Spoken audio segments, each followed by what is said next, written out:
Hablar del pueblo en relación a la Biblia es un asunto que no se puede pasar por alto porque es inseparable, pues, del entorno mismo en el cual la Biblia aparece.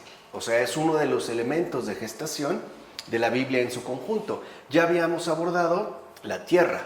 Ahora toca el turno al pueblo. Si lo ven, se va haciendo como una especie de efecto zoom, ¿no? Una especie como de concentración que iría de lo más amplio, en este caso, en primer lugar, de la tierra al pueblo.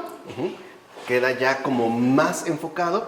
Y finalmente, veremos después, terminando este apartado del pueblo, es más extenso que el de la tierra, del pueblo finalmente se termina en el libro, ¿no? Que son como las dimensiones que nosotros expusimos al inicio.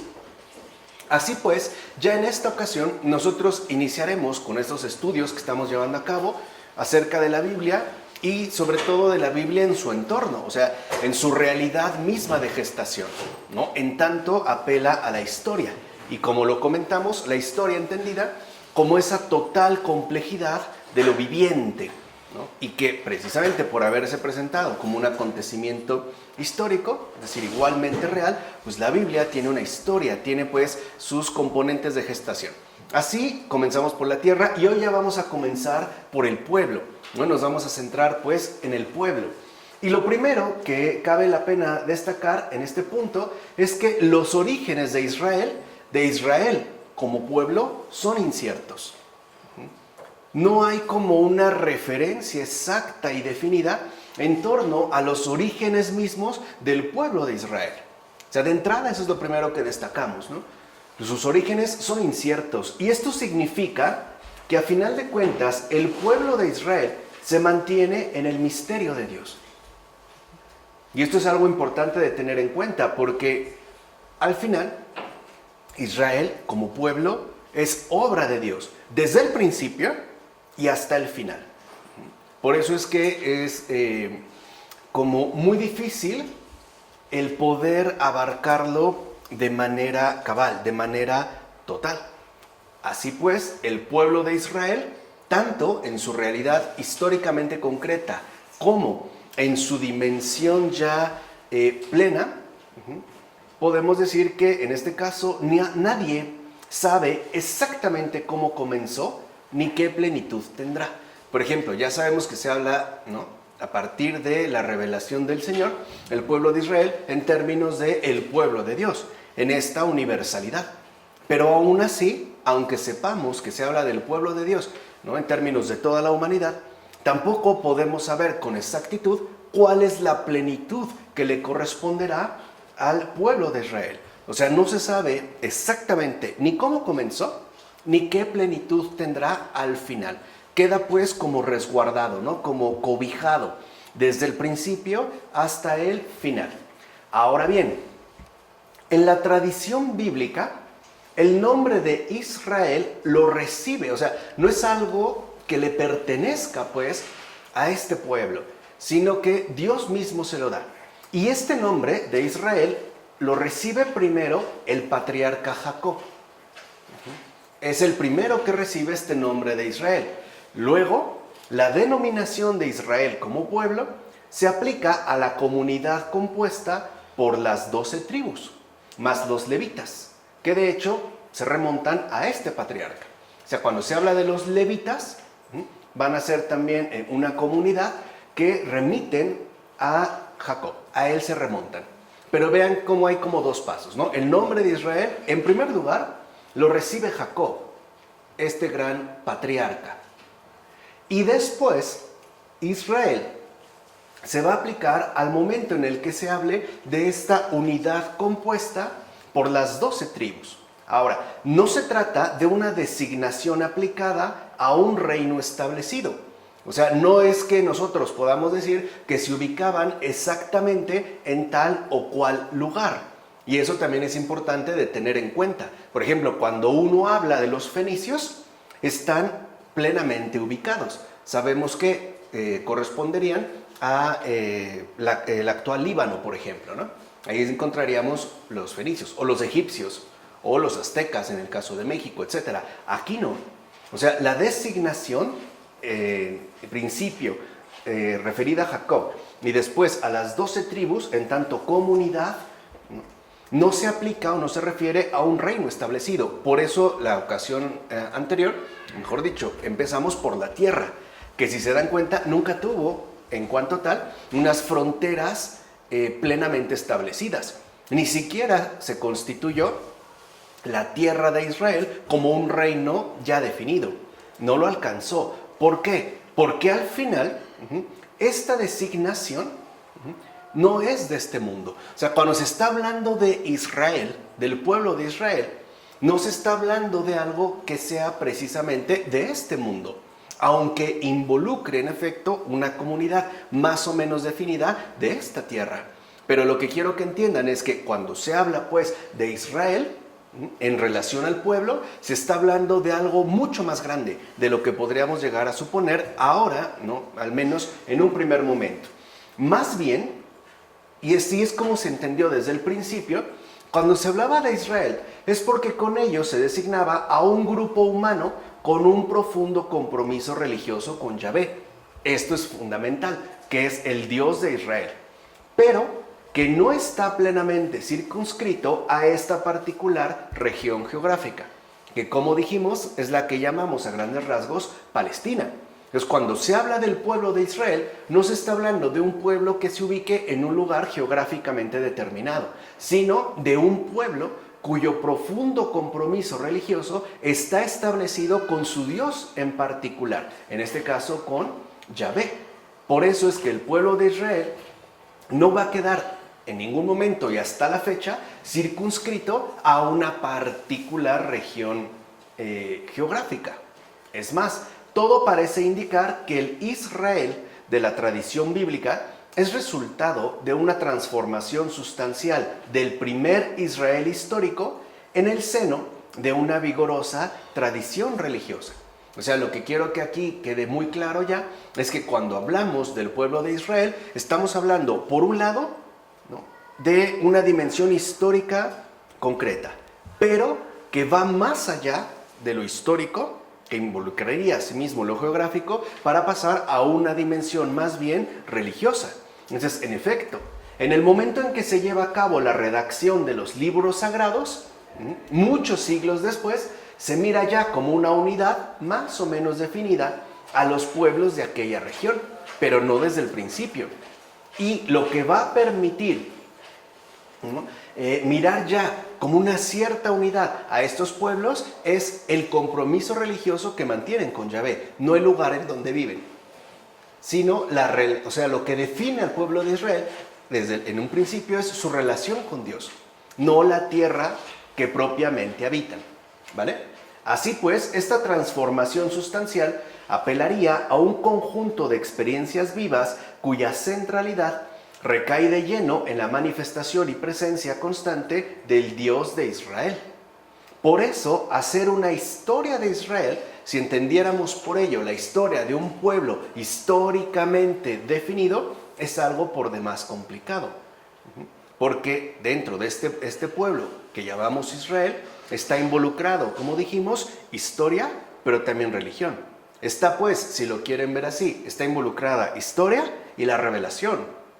Uno no puede mantener desde el principio una precisión definida. Así pues, podemos afirmar que Israel, antes que nada, es un designio divino, o sea, un propósito de Dios.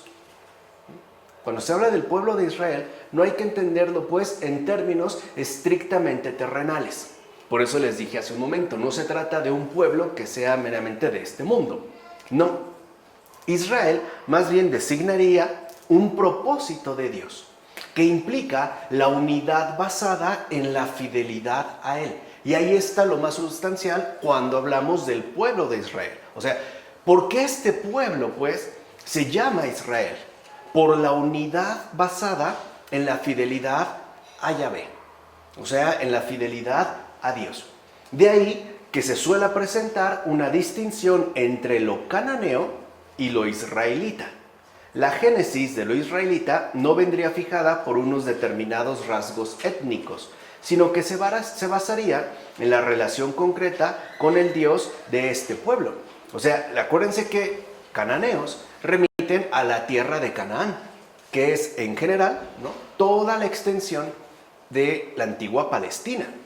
Entonces se va a hacer esta distinción porque, aunque ocupan el mismo espacio geográfico, los israelitas se van a distinguir de los cananeos no precisamente por las diferencias étnicas, o si lo quieren ver así, por las diferencias raciales, sino por la relación concreta que los israelitas asumen en torno a Dios, o sea, en la unidad basada en la fidelidad a Él. Sería pues su vida de fe, no precisamente sus rasgos étnicos o el lugar geográfico en el que viven.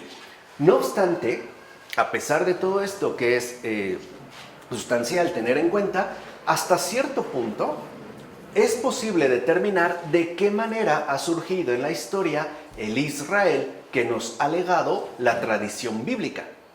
Porque aquí hay otro factor muy importante. Cuando nosotros hablamos de Israel, o sea, cuando hablamos del pueblo de Israel, nos estamos refiriendo a aquello que en efecto nos ha legado y finalmente proviene de la tradición bíblica.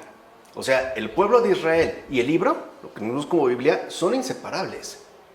Por eso hemos ido en este orden: la tierra, el pueblo y finalmente el libro. Después ya pasaremos, lo comentamos en la primera ocasión, a la verdad. O sea, ya a una profundización dentro del libro, o sea, dentro de los libros que lo conforman, Génesis, etcétera, y sus respectivos versículos. Entonces, esta historia remite de manera directa a la remota población de Canaán. Ahí sí ya tendríamos un referente más o menos directo. O sea, cuando estamos hablando del Israel que nos ha legado la tradición bíblica, no estamos hablando, por ejemplo, del continente asiático, sino que estamos hablando de esta ubicación geográfica que nos remite al Oriente Próximo, y la cual, en efecto, contiene la antigua población de Canaán. Esta población estaba asentada en una región geográfica situada a orillas del Mediterráneo oriental, y el río Jordán la atravesaba de norte a sur. Por eso también abordamos la cuestión de la tierra, ¿vale? Este era, digamos, como la región. En realidad, este territorio, o sea, las antiguas tierras de Canaán, que acabamos de definir ya ahorita, era una posición estratégica entre Egipto, que se ubicaba al sur, y Mesopotamia, o sea, al noroeste, actualmente Irak. No definido como hoy, pero digamos en esa región. Y en su conjunto, o sea, este territorio que hemos mencionado es lo que se llamaba Canaán. De hecho, se le llamaba Canaán tanto en textos mesopotámicos bastante antiguos como en textos egipcios, por ejemplo, del segundo milenio antes de Cristo. O sea, tanto los mesopotámicos como los egipcios ya hablaban de esa región en términos de Canaán. ¿Estamos? O sea, ya, digamos, textos mesopotámicos o egipcios del segundo milenio antes de Cristo ya se referían a esta región, a esta tierra en general que mencionamos la ocasión en el primer apartado, en términos de Canaán. Ahora, esta región, por la escasez de agua, ya dijimos, es una región prácticamente semidesértica, a pesar de que en la zona más oriental, ¿no?, o nororiental, tenga una buena parte de relación con el mar Mediterráneo, conforme uno va ingresando al territorio, esta se va volviendo mucho más seca. Entonces, por la escasez de agua, es importante reconocer que esto que ya se llamaba Canaán en textos mesopotámicos y egipcios era relativamente pobre para la agricultura, cosa que, por ejemplo, no ocurría en Egipto. ¿Por qué? Por el río Nilo y los cauces que permitían básicamente un riego bastante abundante y frecuente en relación a la agricultura. Aunque esto sí es cierto, en estas tierras de Canaán sí se dio cierto desarrollo, por ejemplo, de higueras, viñas, olivos, algunos cereales y sobre todo ganado. A esto sí, o sea, esto sí se desarrolló de manera más o menos importante en esta zona. En consecuencia, la población agrícola asentada en esa zona estaba muy dispersa entre sí. Es más, Lo común es que hubiera ciertas agrupaciones familiares más o menos aisladas en pequeñas aldeas. O sea, en toda esta región que hemos mencionado, la población que podía dedicarse a las actividades que hemos mencionado estaban muy dispersas entre sí. Lo común es que formaran pequeñas aldeas, entiéndase por esto, un grupo reducido de familias, ¿no? En un cierto lugar formaba una aldea y a cierta distancia hubiese otro grupo pequeño de familias también conjuntado. Entonces lo que encontramos son pequeñas aldeas conformadas por un grupo reducido de familias. Solo en las regiones más fértiles, por ejemplo, más pegadas al río Jordán, se podían encontrar núcleos más desarrollados, tanto de población como de producción. De hecho, estos núcleos centralizaban la organización política de toda la región, precisamente porque las condiciones geográficas en las que vivían les permitieron alcanzar un mayor desarrollo. Ahora, entre tales centros organizativos, o sea, digamos, entre las aldeas más importantes de esta región, destacaban Laís o Dan en el norte, Siquem, Megiddo y Silo en la parte central. Y al sur, mucho más pobre, se encontraba algún poblado no tan grande como Geser. Estamos hablando ya de estas referencias bastante antiguas. Ahora bien, debido a la escasez de abastecimientos regulares de agua, las sequías siempre traían consigo consecuencias devastadoras. O sea, era muy frecuente que largos periodos de sequía produjeran graves alteraciones en las aldeas. O sea, un grave problema era la falta de agua, debido al clima que presentaban. Es más, muchas zonas de antigua Canaán eran lugares tan áridos que prácticamente eran inhabitables. O sea, ni siquiera se podía ahí dar algún tipo de asentamiento y que a su vez estuviera basado en algún tipo de actividad agrícola o ganadera. Eran tan áridos, o sea, tan desérticos, que estaban prácticamente abandonados, eran pues inhabitables. Por eso, algunos pobladores eran nómadas, porque esto es lo que les permitía desplazarse continuamente de un lugar a otro para encontrar pastos y agua. Por eso es que en esa región en particular eran nómadas. Las condiciones geográficas no les permitían hacer establecimientos más o menos definitivos. Tenían pues que andarse moviendo. Sobre todo para poder encontrar pastos, les dije, el ganado va a tener una presencia importante, y agua.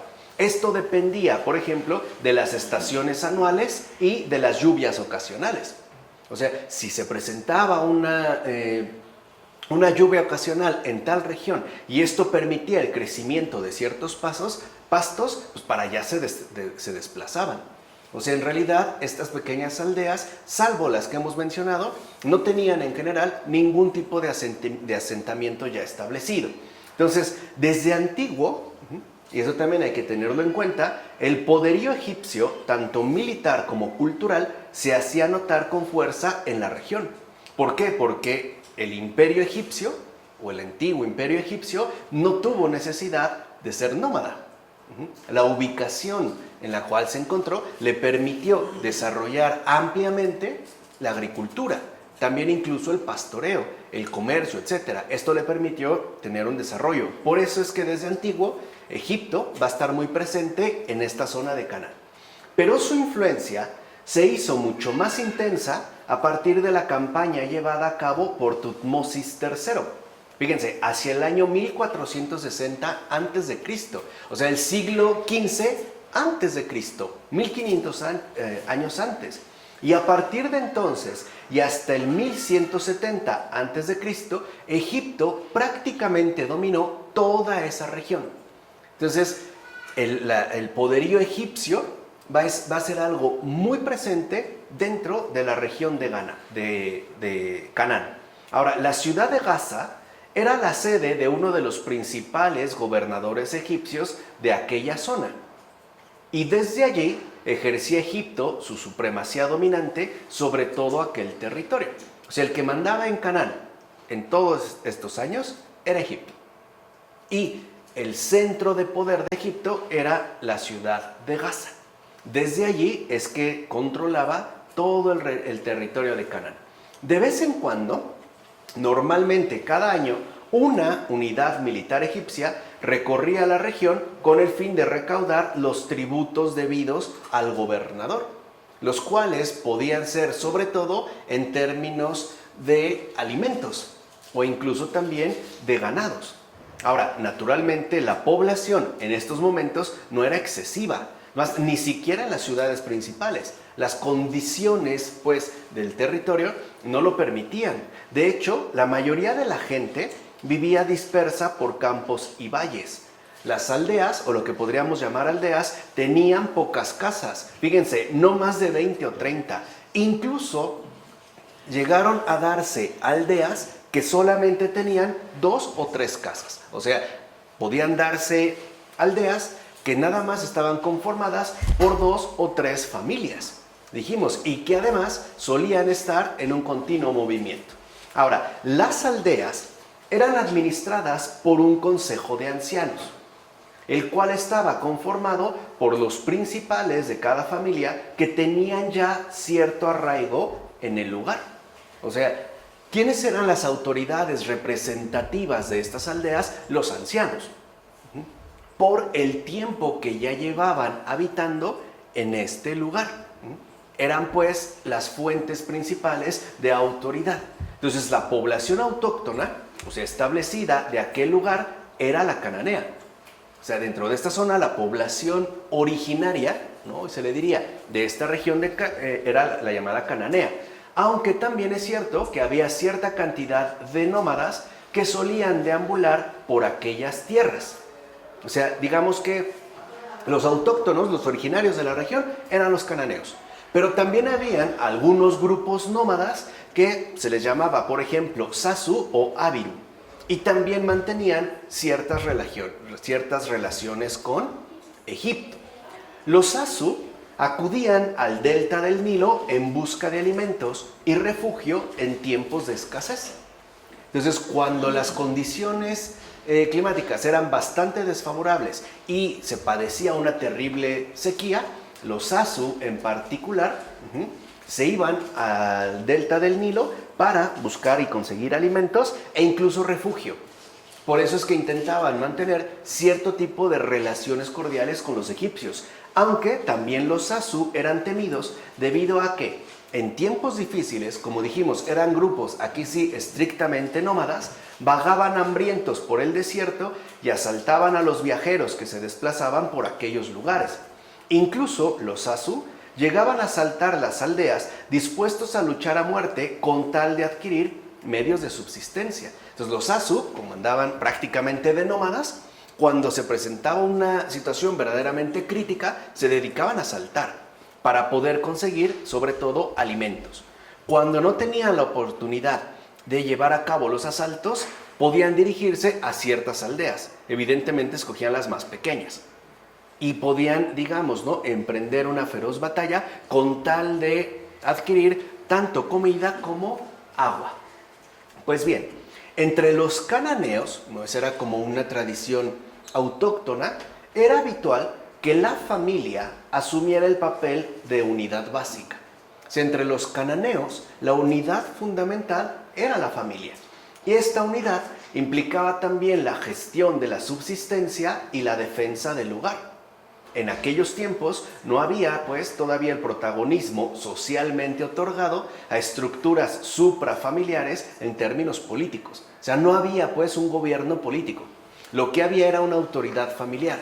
Y era la familia la que se dedicaba, pues, a la producción de alimentos y también a la protección del lugar que estaban habitando, o sea, básicamente de la aldea. Ahora, este es justo lo que hemos mencionado, este es precisamente el contexto social del clan de Abraham. Estas son, pues, ¿no?, como las condiciones de las cuales, en efecto, proviene el clan de Abraham. En efecto, Los desplazamientos de dicho clan implicaban un tipo de vida seminómada donde se cuidaban los ganados, los campos y además los caminos que se solían transitar. Además, muchas veces tenían que combatir contra unos jefes locales que habían logrado despojar de sus bienes a uno de los miembros del clan. Esto incluso es mencionado en Génesis.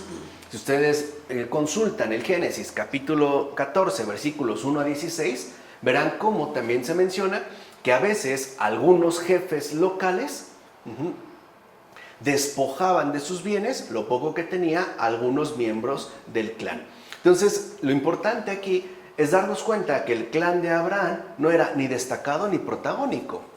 O sea, no provenía pues el clan de Abraham de una aldea que fuera sobresaliente, ni tampoco, ¿no?, provenía, digamos, de una línea cuya ascendencia fuera realmente notable.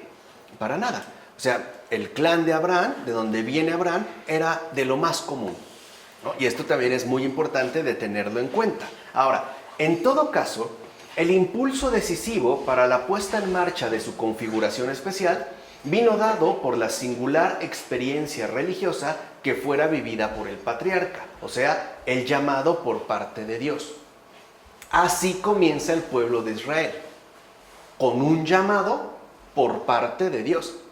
No se consolida por cuenta propia, por ejemplo, debido a las hazañas militares que realizaron y al poderío que pudieron adquirir. No.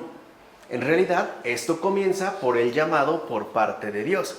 Y esta experiencia religiosa, que va a ser recogida, ¿no?, será recogida después por los israelitas cuando salieron de Egipto y anduvieron vagando al sur de Canaán, o sea, en el desierto. Por supuesto, antes de poder acceder a las regiones en las que finalmente se asentaron. Entonces, dicho sea de paso, está bien documentado que algunos grupos de Sasu o Abiru trabajaban en condiciones bastante duras en la época de los faraones. Eran pues la mano de obra utilizada para llevar a cabo sus grandes construcciones. Por lo regular, se encargaban de labores realmente extenuantes y agotadoras. O sea, imagínense el trabajo que se requería y el esfuerzo humano para arrastrar los enormes bloques de piedra. O sea, con eso tendríamos, no hay una rueda como tal. Hay dispositivos para hacer un desplazamiento, pero eso implicaba un desgaste humano verdaderamente tremendo. Entonces, es importante darnos cuenta cómo este grupo de gente, ¿no?, los Sasu, era precisamente la que arrastraba las enormes piedras con gran dificultad para poder llevar a cabo las construcciones. O sea, hoy podríamos decir que es a los Sasu a quienes se les dejaba la peor parte del trabajo. Y muchas veces, como se comentó, estos Sasu se acercaban sobre todo para obtener comida, aunque eran ciertamente explotados. Ahora bien, algo cierto para la historia de Israel es lo siguiente. En el siglo XIII a.C. ya se conoce a un grupo humano que recibe el nombre de Israel. Fíjense, estaríamos hablando más o menos en los años 1200 a.C. Este grupo de gente es mencionado en la inscripción de una estela conmemorativa que hace referencia a la victoria del faraón Meremta durante una campaña militar por tierras de Canaán. Fíjense, más o menos en torno al año 1230 antes de Cristo. En esta estela se menciona ya a la gente de Israel, en tanto grupo de personas no sedentario. O sea que no estaban plenamente establecidos en estas tierras de Canaán, pero ya se les menciona como la gente de Israel. Así pues, en ese momento ya, 1230 a.C. más o menos, se identifica como israelitas a un grupo de nómadas que se solían mover por ciertas zonas de dominio egipcio, en especial entre los territorios comprendidos entre el río Jordán y el mar Mediterráneo, que es de hecho donde al final, lo vimos al hablar de la tierra, se va a ubicar Israel al norte y Judá al sur. Entonces, cuando se menciona ya en esta estela egipcia a los israelitas, se les menciona como un grupo de nómadas que están moviéndose en territorio egipto.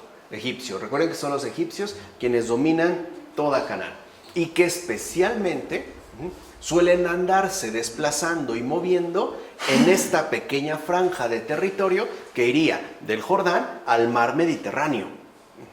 Y que de hecho no va a llegar ni tan al sur ni tan al norte. ¿No? Lo que vimos en la ocasión anterior como Israel y Judá. Bueno, de hecho, los israelitas eran grupos nómadas que de una u otra manera mantenían una serie de conflictos con Egipto. De fondo, lo peculiar de estos grupos era su religión.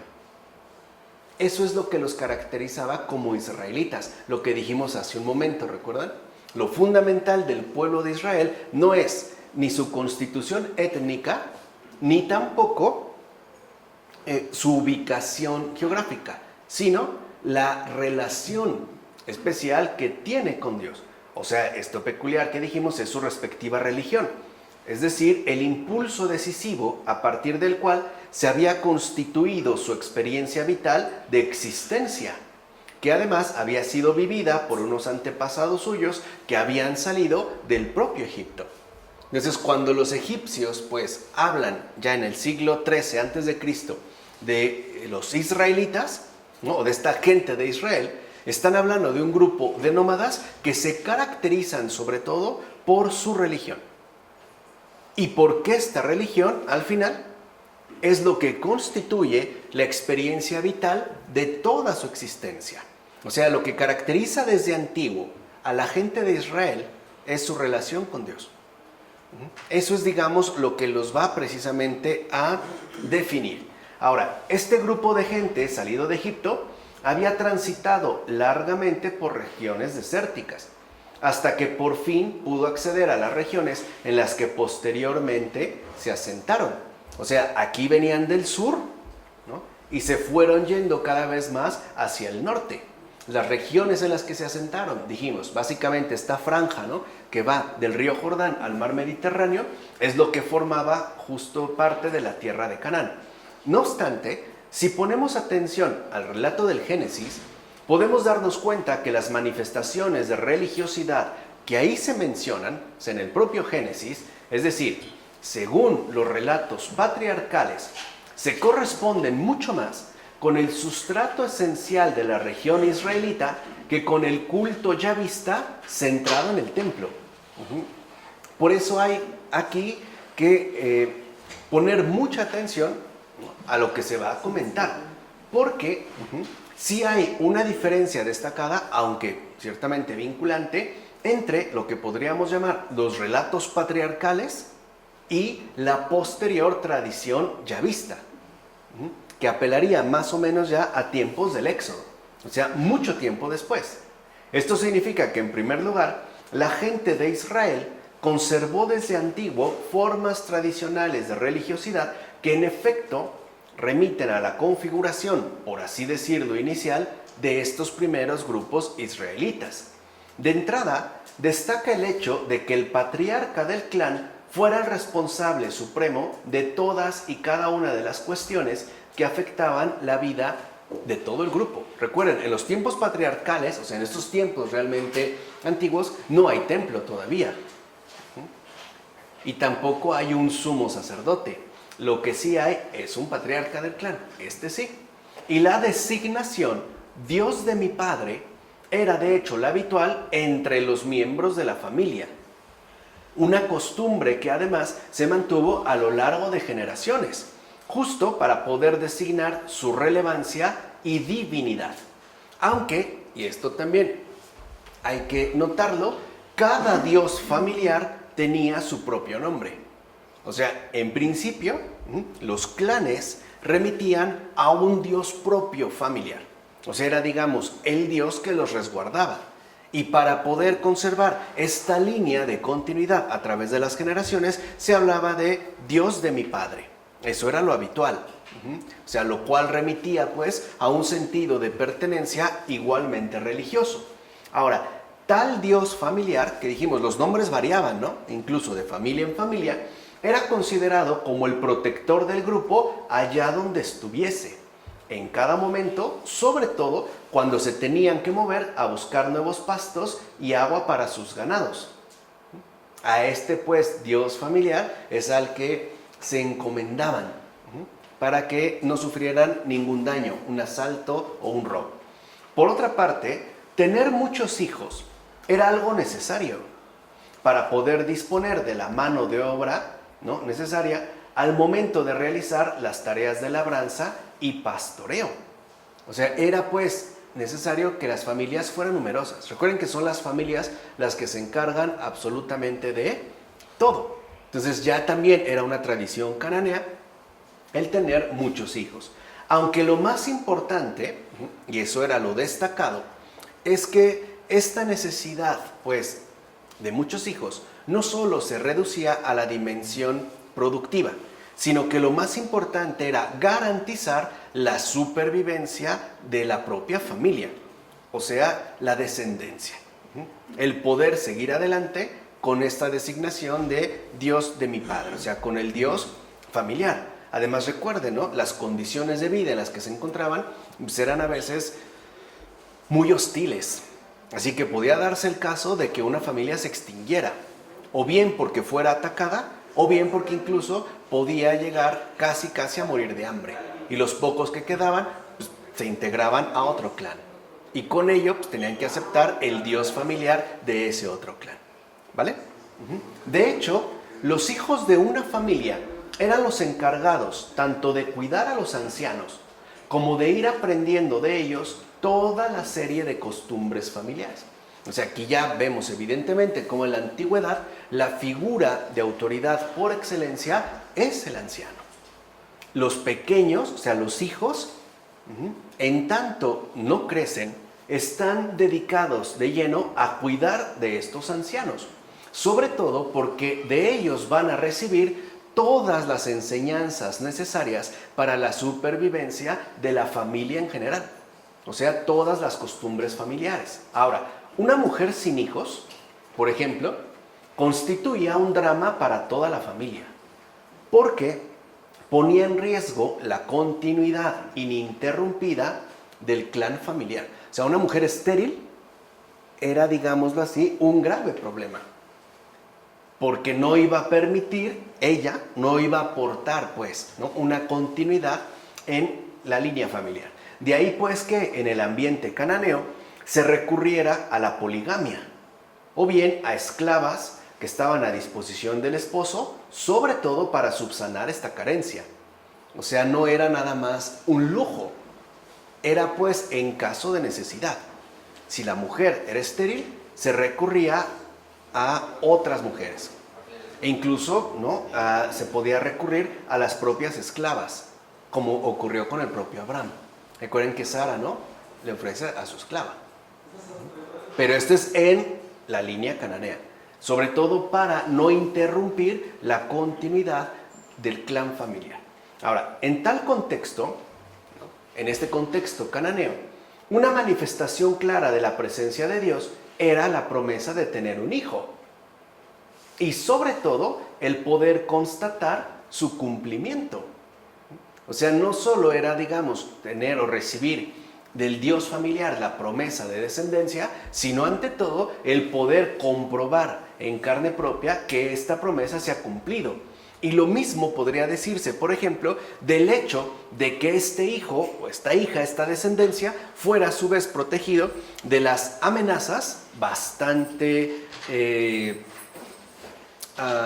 amplias que podían presentarse a lo largo de su vida. De hecho, una grave amenaza para cualquier miembro de cualquier clan era morir de sed. Eso era muy frecuente, o sea, era muy frecuente que algún miembro que salía en busca de pastos o de agua, o al no encontrar, digamos, un territorio que fuera más o menos aceptable para poder trasladar a la familia completa, muriera incluso de sed. Por eso era tan fundamental que el Dios familiar no solo prometiera un hijo, sino que además cumpliera su promesa y que lo cuidara. No bastaba pues con tener un hijo, el Dios familiar tenía que proteger de él. Así pues, un hijo en en este contexto cananeo, era algo tan valioso, pero de verdad tan valioso, que se reconocía como el mayor obsequio que se le podía ofrecer a un Dios cuando su intervención era necesaria y urgente. Y si se dan cuenta, hay reminiscencias de Abraham. O sea, el hijo era lo más precioso que uno tenía. ¿Qué le va a dar a los dioses? Pues no cualquier cosa, ¿verdad? Y esto de hecho no es exclusivo de los cananeos. En cualquier otra cultura antigua veremos que cuando se realizaban, por ejemplo, los sacrificios a los dioses, se les ofrecía lo mejor. No le vas a dar lo peor. Le dabas a la doncella más hermosa, al guerrero más destacado. Pero aquí en el caso cananeo, lo más valioso que uno tenía era el hijo. Así pues, era el más grande obsequio que se le podía ofrecer a un dios, especialmente cuando la intervención de este Dios se hacía realmente necesaria y urgente. Y aquí lo que les digo, entiendan ya esta reminiscencia a Abraham. O sea, cuando el Señor le pide a Abraham, ¿no?, que le entregue a su hijo Isaac, Abraham no tiene problemas en principio. No tiene en principio este problema. De ahí es donde dijimos, ¿no?, proviene Abraham, es decir, su respectivo clan. Bien. En consecuencia, el relato de Abraham llevando a su hijo Isaac para ofrecerlo en sacrificio cambia por completo el sentido habitual de aquel gesto. Fíjense, en esta petición, Dios, por así decirlo, no sigue las mismas reglas, sino que va a reubicar el sentido profundo de este acontecimiento. O sea, no se trata pues de ofrecer al propio hijo. Ahí es donde se cambia toda pues esta línea cananea. No se trata de que uno ofrezca al hijo, sino de que uno acepte el regalo supremo que Dios nos ofrece en la persona de su propio hijo. ¿Se dan cuenta el cambio tan drástico? Eso es lo primero que va a tener que aprender el padre de la fe. O sea, lo importante ya no es, como se hacía, que uno ofrezca al hijo. No, lo importante es que uno reciba al hijo que Dios nos ofrece, a Jesucristo. Eso es lo que va a aprender. Por eso, si ven, ¿no?, cuando el Señor llama a Abraham para que le ofrezca en sacrificio a su hijo Isaac, Abraham se pone en camino, no lo duda.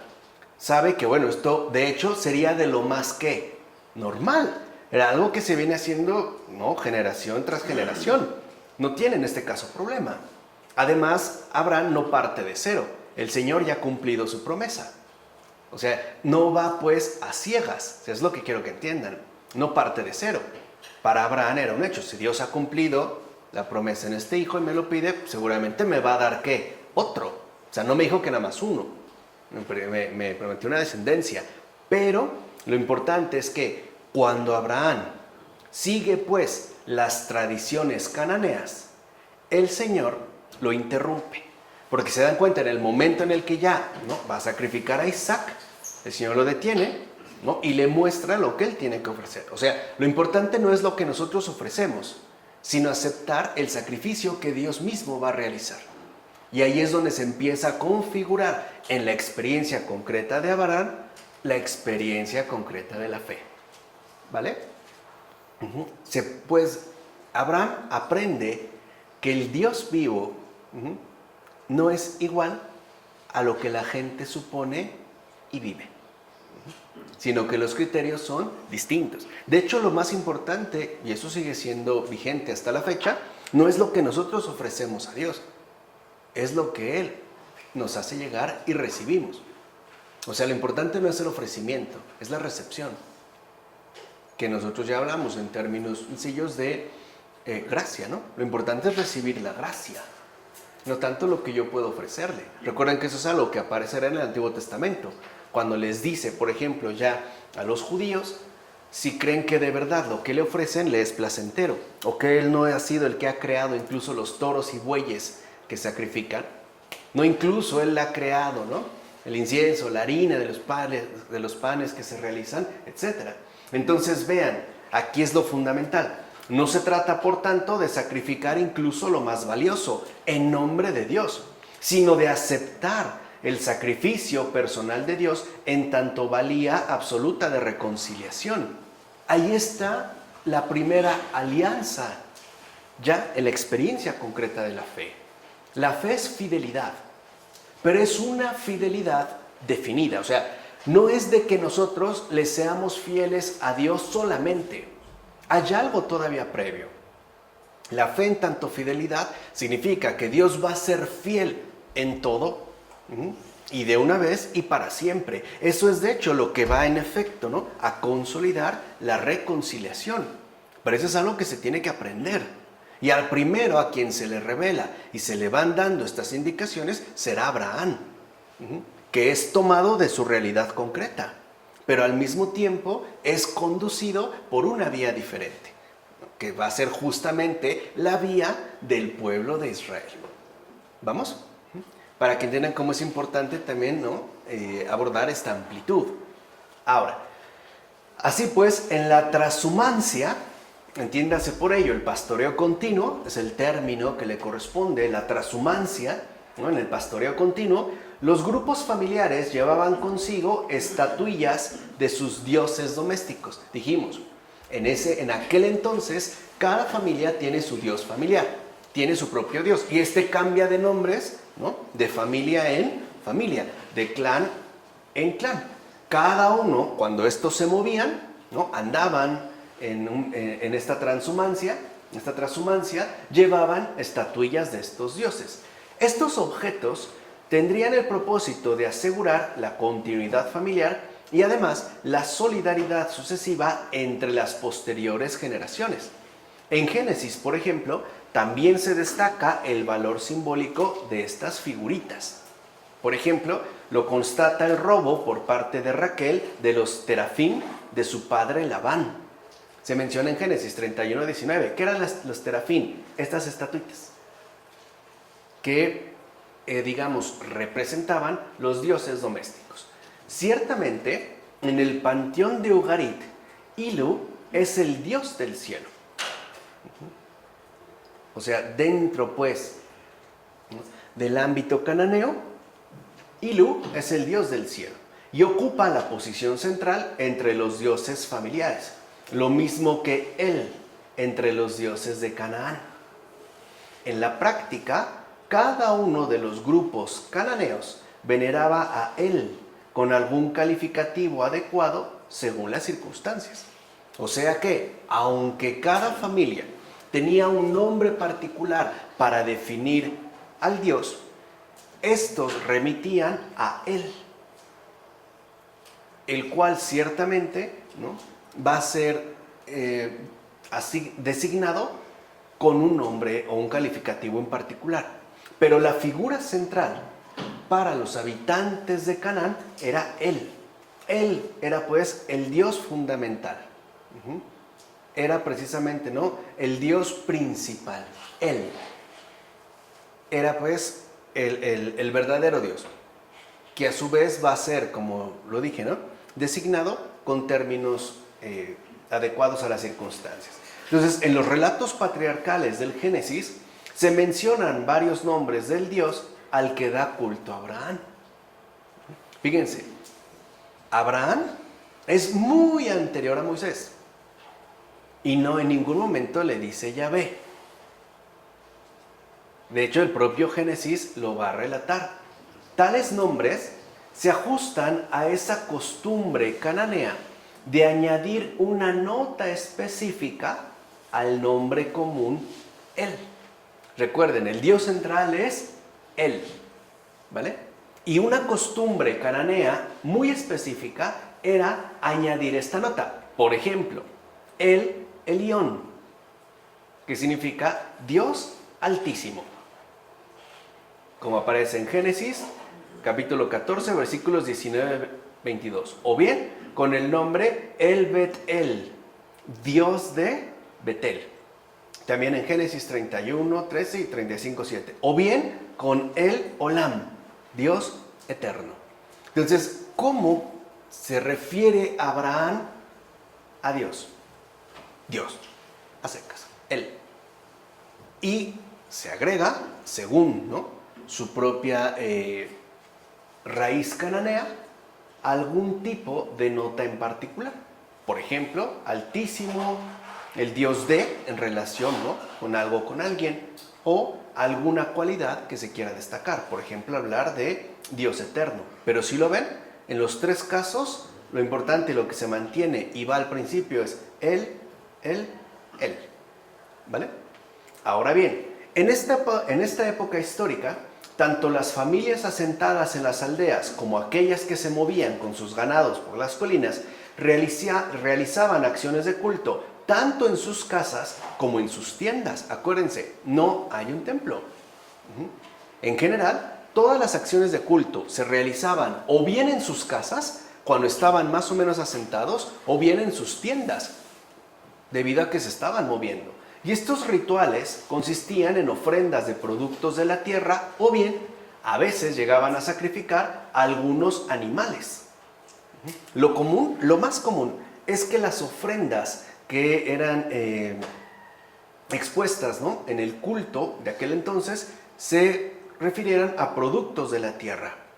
Algunas veces también se podían llegar a sacrificar algunos animales. Y a veces estas familias acudían a lugares elevados donde en efecto ya había ciertos santuarios, templos, ¿no? Alguna colina más o menos elevada, etc. En Betel, por ejemplo, había estelas y árboles sagrados en estos lugares elevados.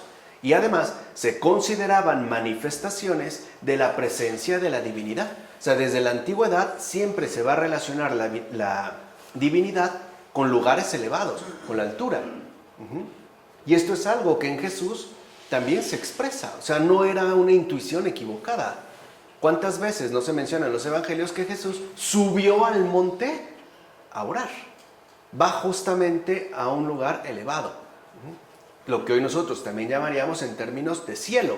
Nuestra referencia sigue siendo de elevación, sigue siendo pues de altura. O sea, a la presencia de la divinidad no se la encuentra por abajo, sino por arriba, ¿no? Encima pues.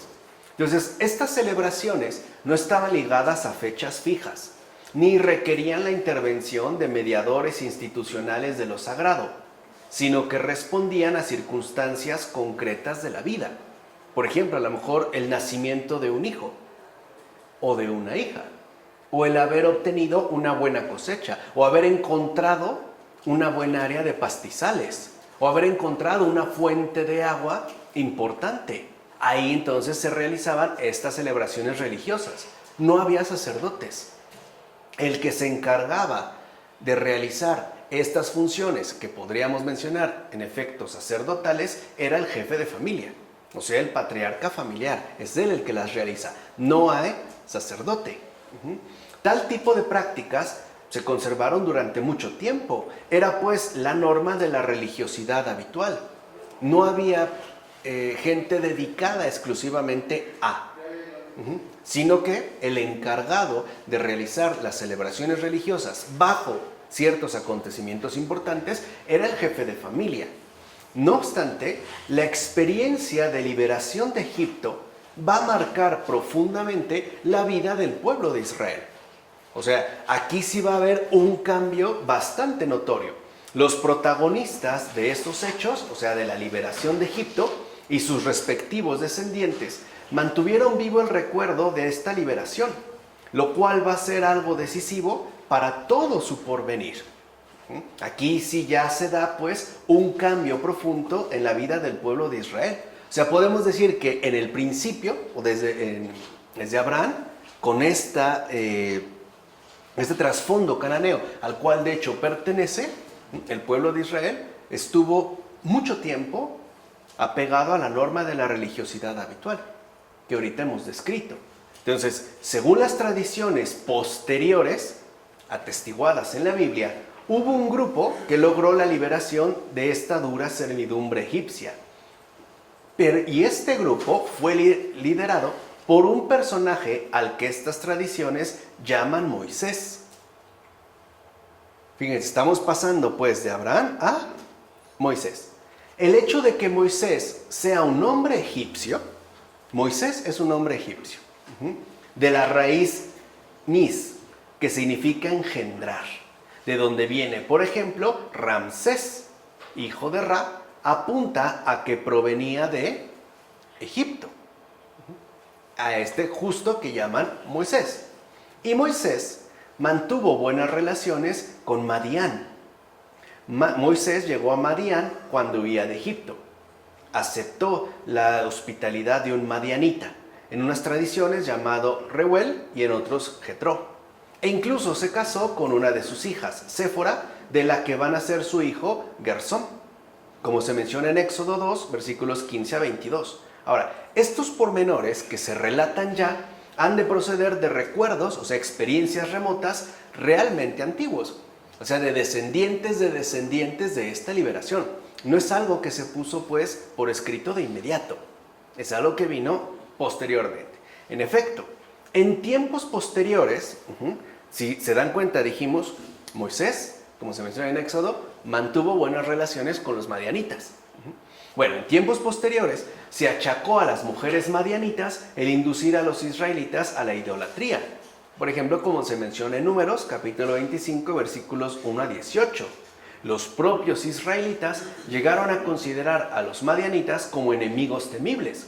Por ejemplo, como sucede en las tradiciones ligadas a Gedeón, que ya se mencionan en el libro de los Jueces, capítulos 6 a 8. Entonces, tras su estancia entre los madianitas, Moisés se presentaría a los obreros que trabajan en las construcciones egipcias. Ya vimos bajo qué condiciones. Estas construcciones son las que correspondían a las nuevas ciudades del delta del Nilo.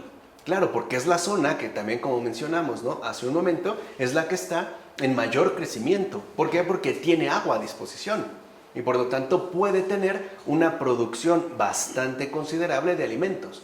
Y de ahí la manutención de mucha mano de obra. Bueno, Moisés habla a los obreros a partir de afirmar que ha tenido un encuentro con un Dios que se llama Yahvé, el cual se ha conmovido de sus angustias y está dispuesto a ponerlos a salvo de sus opresores, ¿no? Se menciona en Éxodo capítulo 3, versículos 1 a 9.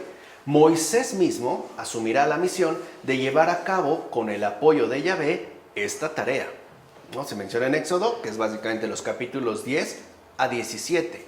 Entonces, de entrada, aquí ya podemos darnos cuenta de algo fundamental. Este cambio que antes se mencionó, ya no se le llama él. Ahora ya se le menciona como Yahvé. Quienes acompañaban a Moisés no eran un grupo más de nómadas, brevemente retenidos en Egipto y obligados a trabajar en las obras del faraón. En efecto, cuando recuerdan su liberación, no olvidan mencionar, y también se menciona en Éxodo, que habitaban en el territorio de Gosén, lo cual hace suponer que ya llevaban un tiempo asentados en aquella región. O sea, estos que acompañan a Moisés no tienen, al menos no recientemente, una experiencia de nómadas. Ya era gente más o menos asentada. Un nómada, por ejemplo, de aquella época, estaba acostumbrado a la escasez de agua y de verduras frescas. Es más, no hacía de ello una tragedia inaudita. Era pues lo más común, comer lo que se encontrara en las condiciones que se pudiera y además, como dijimos, siempre expuestos, ¿no?, a morir de sed. Por el contrario, lo que sí podemos ver es que las fuertes añoranzas de los pepinos, las sandías, los puerros, las cebollas y los ajos que se mencionan en los relatos bíblicos, por ejemplo en Números 11:59, son propias de gente que ha estado viviendo en zonas establecidas de cultivo. O sea, estos pues que son liberados ya llevaban tiempo ahí, ya estaban habituados. Entonces la gente que lideré a Moisés llevaba bastante tiempo viviendo establemente en Egipto. Y aquí entra un detalle importante. Esta gente estaba ya equivocadamente acostumbrada a la opresión seductora, que es cosa en verdad más grave aún. O sea, una esclavitud cómoda. Claro, me esclavizan, pero bueno, tengo comida, ¿no?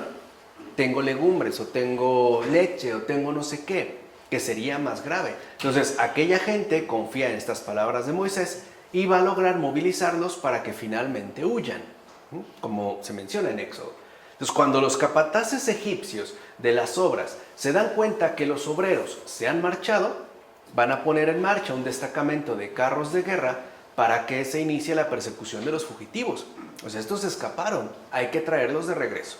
Sin embargo, No logran darles alcance porque los carros se atascan en las arenas húmedas del Yam Suf, que literalmente es el mar de los juncos. Se menciona también en Éxodo. De este modo, aquellos seres humanos experimentaron que Yahvé, ese Dios del que les ha hablado Moisés, primero, ha conseguido reunirlos y unirlos para emprender una tarea común. Y segundo, a pesar de todo, gracias a él, han logrado llevar a cabo lo irrealizable. Entonces, en esta experiencia de liberación, la gente que la ha vivido en carne propia ha aprendido ya dos cosas que van a ser fundamentales para toda la posteridad. Primero, que Dios los reúne y une para poder emprender una tarea común. Y dos, que no se trató de cualquier cosa, sino que prácticamente lo que el Señor realizó con ellos era algo en principio irrealizable. Además, ha logrado salvarlos de un poderío militar que ellos jamás hubieran podido enfrentar y mucho menos vencer. Estamos hablando de Egipto. Y estos eran un grupo, como dijimos, de gente que no tenía pues ni capacidad de enfrentar, ni siquiera de vencer. A partir de entonces, tales personas serán conscientes de que hay lazos comunes que los unen en un destino. Y aquí está la clave. La gente que vivió en carne propia la liberación de Egipto, empezará justamente, ¿no?, a ser consciente de que aquella tarea común que los une es un destino de salvación.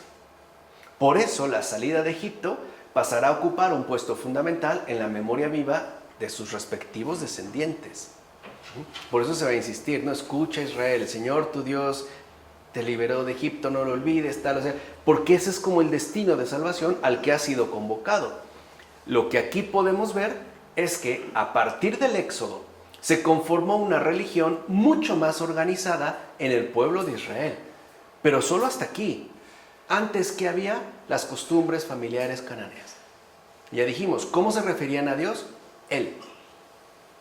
A partir del Éxodo, la religión que dijimos, ¿no?, es la médula fundamental de la constitución del pueblo de Israel, ¿no?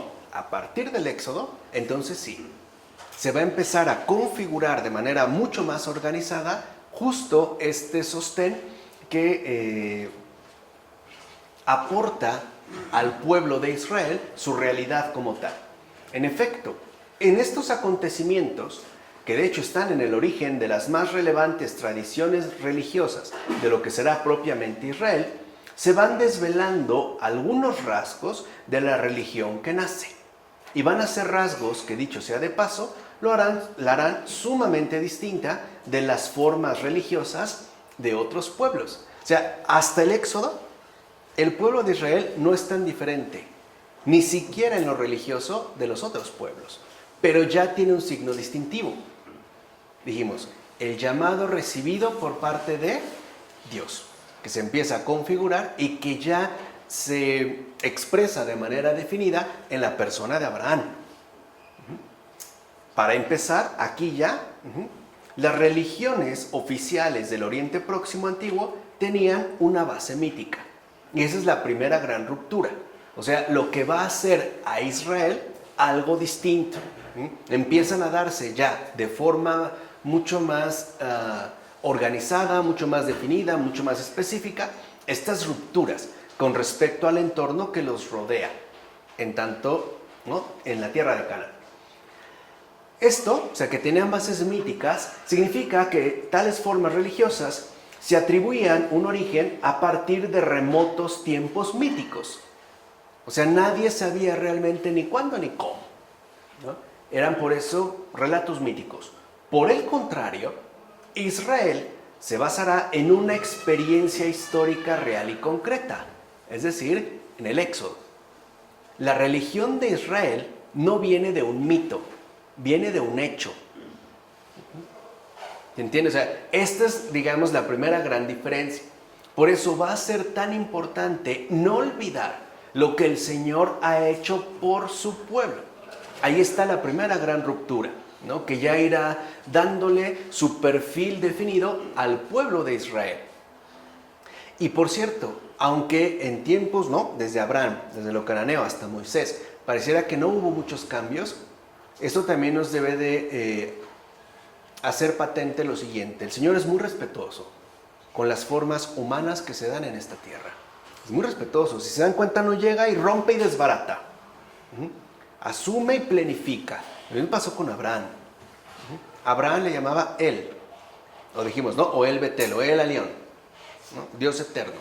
Dios. Y ahí se mantiene. Pero ya se ha puesto lo fundamental, ¿no? Digamos, la base, el fundamento de la experiencia de fe. Mucho tiempo después se va a dar un paso más. Y el Señor, veremos aquí, ya como que asume criterios mucho más definidos. Además, estas religiones estaban configuradas en torno a una serie de ritos y cultos cuyo propósito consistía en lograr consolidar el orden social establecido en aquellas culturas. En cambio, la religión de Israel se presenta, y realmente lo está, asentada en la historia real, lo cual hace que no se busque ya la conservación de las estructuras sociales en las que de hecho nace, que eran estructuras sociales de injusta opresión. Lo vimos cuando mencionamos el caso de la tierra, y aquí lo vamos a ver, ¿no? Un pueblo que básicamente ha padecido una esclavitud casi constante. Y si no esclavitud, sí condiciones duras de opresión, sino que se va a basar en el establecimiento peculiar de un nuevo orden de libertad y justicia, que es el perfil de la religión del grupo del Éxodo. Digamos, nuevo orden de libertad y justicia. Por supuesto, la religión que surge a partir del Éxodo tendrá algunos puntos en común con las costumbres religiosas de su entorno dominante, o sea, los clanes de Canaán. O sea, no hay una ruptura entre Abraham y Moisés. Lo que hay es un enriquecimiento. Hay una intensificación en la formación del pueblo de Israel. En efecto, Yahvé, por ejemplo, también reacciona como lo hacía el Dios de los patriarcas, Dios de Abraham, Él. No es un Dios lejano que vive apartado de las necesidades de la gente, sino que interviene cuando la familia o el pueblo se encuentran en situaciones de extrema gravedad. Recuerden, en tiempos de Abraham, la cosa, ¿no?, se sitúa en el entorno familiar. Aquí ya creció. Ahora la cosa se amplía, pues. Va alcanzando, digamos, una universalidad cada vez más grande, pero no es lejano. Yahvé, pues, se compromete con su gente, sobre todo librándoles y abriéndoles un horizonte real de esperanza y porvenir, cosa que no ocurría para nada en las religiones de base mítica. Y aquí hay dos elementos que vale la pena destacar. Primero, a diferencia de las religiones míticas de esta región, el pueblo de Israel se basa en un compromiso que Dios mismo ha establecido con esa gente, o sea, con ellos. Y es Él el garante del cumplimiento de esta relación, o sea, el que finalmente la va a conservar y mantener. Y segundo, lo más llamativo, en las religiones míticas antiguas todo remite al pasado, a lo que ha ocurrido hace mucho tiempo. En cambio, con el pueblo de Israel, a partir de la gente que sacó, ¿no?, con el Éxodo, en realidad, el compromiso de Yahvé con el pueblo no apunta al pasado, sino que se apuntala hacia el porvenir. Es, pues, si lo quieren ver así, un Dios de esperanza. Y es esta esperanza la que empieza a anunciar de manera bastante sencilla, discreta, la vida nueva. Una vida nueva, que no atenta, como dijimos, al acontecer mismo, ¿no?, de los hechos. No obstante, en los tiempos anteriores, estas relaciones con Dios, como dijimos, se desarrollaban sobre todo dentro del ámbito doméstico y familiar. Se esperaba, por ejemplo, una respuesta a las peticiones expuestas. De hecho, se esperaba que el cumplimiento de sus peticiones cubriera un lapso de tiempo relativamente breve. Pues claro, no podían esperar mucho. Si nos estamos muriendo de sed, pues no esperamos que estas lluvias lleguen en 20 o 30 años, ¿verdad? Las queremos quizá hoy mismo, ¿no? Entonces, por ejemplo, menos de un año hasta que naciera el hijo prometido, o bien unos cuantos meses mientras duraba el viaje a tierras lejanas y se permanecía internado en un territorio particularmente difícil. En cambio, a partir del Éxodo no se trata ya solo de una familia. Ahora, en efecto, se involucra un grupo mucho más numeroso, es decir, toda la gente que ha salido de Egipto. Es lo que les decía, va como increciendo, ¿no? Se va aumentando, se va amplificando. Esta gente tendrá por delante una serie de tareas que tardarán bastantes años en llevarse a cabo, incluso más de lo que dura una generación. Porque sabemos que una generación se suele más o menos establecer en términos de 30 años. Aquí por lo menos pasaron 40. O sea, aquí ya digamos, ¿no? Lo que la gente espera, lo que se le ha dicho, ya no es de cumplimiento inmediato, sino que se extiende, pues, ¿no? No precisamente el cumplimiento, sino la realización como tal de la promesa. O sea, esto se va a cumplir, pero no de inmediato. De ahí pues que las experiencias religiosas centrales se tengan que recordar periódicamente para guardarlas en la memoria personal y colectiva a lo largo del tiempo. Es el Shema Israel. Escucha, el Señor lo ha dicho y lo hará, pero tenemos que ser pues pacientes. Entonces vean cómo en Abraham se pone la primera piedra, ¿no? Y aquí se pone la segunda. O sea, hay que tener fe, pero también hay que tener esperanza. No es casual, pues, las tres virtudes teologales: fe, esperanza y caridad. Entonces, el pueblo de Israel, primero, aprende a tener fe a partir de Abraham. Segundo, el pueblo de Israel aprende a tener esperanza a través de la liberación de Egipto, ¿no? Que el Señor realiza con el Éxodo. Le faltará la caridad. Pero ya están pues los dos cimientos. Entonces, a diferencia de lo que sucedía anteriormente, donde Dios se comunicaba directamente con los interesados, ahora Yahvé se comunicará a través de unos mediadores. De hecho, durante todo el proceso de liberación, el que va a recibir todas las indicaciones decisivas por parte de Yahvé será siempre Moisés. Por cierto, Moisés no será el fundador de la nueva religión, como de hecho ocurría en muchos fenómenos religiosos de otros pueblos, sino que únicamente será el mediador a través del cual Yahvé se manifiesta a los demás. Y esto no es casual, porque todo el pueblo de Israel debe dirigir toda su atención a Yahvé, quien se expresa y hace entender por medio de su mediador, Moisés. ¿Por qué este cambio? Porque la esperanza también involucra no despreciar al prójimo. No se trata, ¿no?, en este avance gradual, de pretender tener una relación directa con Dios y mandar al carajo a la gente que nos rodea. Es necesario, pues, que también nos tomemos en serio al otro como aquel, ¿no?, que nos pone, pues, en contacto con Dios. Por eso les decía, aquí es donde se va como configurando o entretejiendo la esperanza.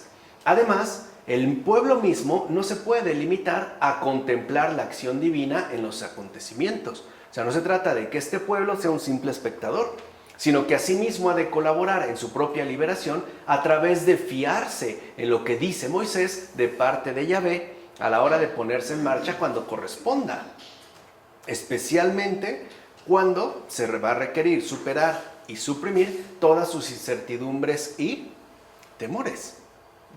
Aquí vemos cómo Dios y el prójimo se muestran ya inseparables. Queda claro entonces que la función del mediador, en este caso Moisés, propicia un serio ejercicio de fe, en tanto experiencia vital de confianza y entrega totales a Dios, que es justo lo que había comenzado con Abraham. No son rupturas, porque hay muchos quienes presentan, por ejemplo, los relatos patriarcales, donde Abraham se refiere a Dios como él, y como si Yahvé, del que habla Moisés, fuera finalmente otro. No, no es una partición, es una planificación. El Señor finalmente va poco a poco. Les digo, es muy respetuoso con lo que acontece en este mundo.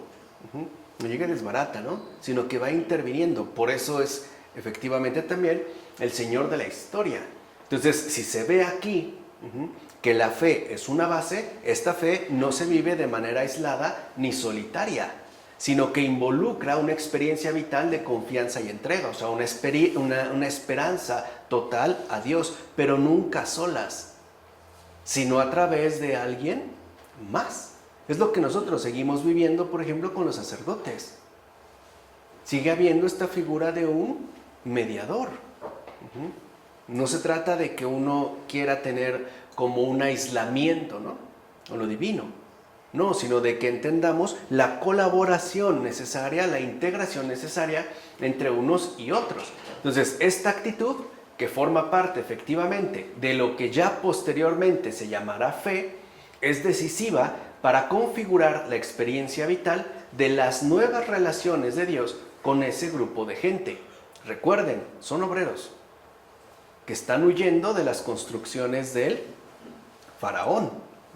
Son obreros que viven en condiciones confortables de esclavitud, que como dijimos hace un momento, es justamente algo todavía más grave, ¿vale?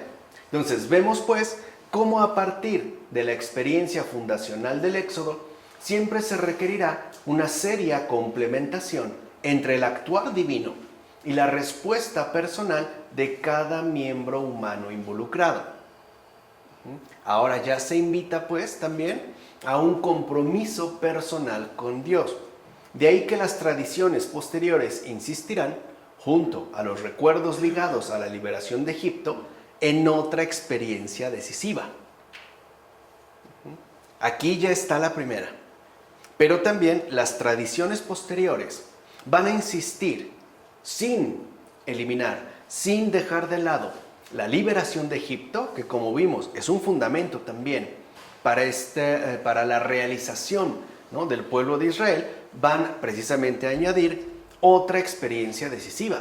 Pero esa otra experiencia decisiva la veremos la siguiente ocasión, para no perder el hilo. Entonces aquí lo fundamental es que entendamos cómo el pueblo de Israel se va configurando, no por su ubicación geográfica, ni por su particularidad étnica, sino por el tipo de relación que mantiene con Dios y que en efecto, ¿no?, se va como consolidando a partir de dos experiencias concretas y definidas: la experiencia de Abraham y esta experiencia también fundacional del Éxodo. Ambas pues van justo en el mismo camino, van finalmente, ¿no?, a destacar que este pueblo de Israel ha sido llamado por Dios y ha sido conducido desde el principio. Y dijimos, ¿no?, desde no sabemos en qué momento y tampoco sabemos hasta qué punto. Está como custodiado, ¿no?, por el misterio de Dios. Pero bueno, vamos a dejarla hasta aquí en este caso, ¿de acuerdo? En nombre del Padre, del Hijo, del Espíritu Santo. Amén.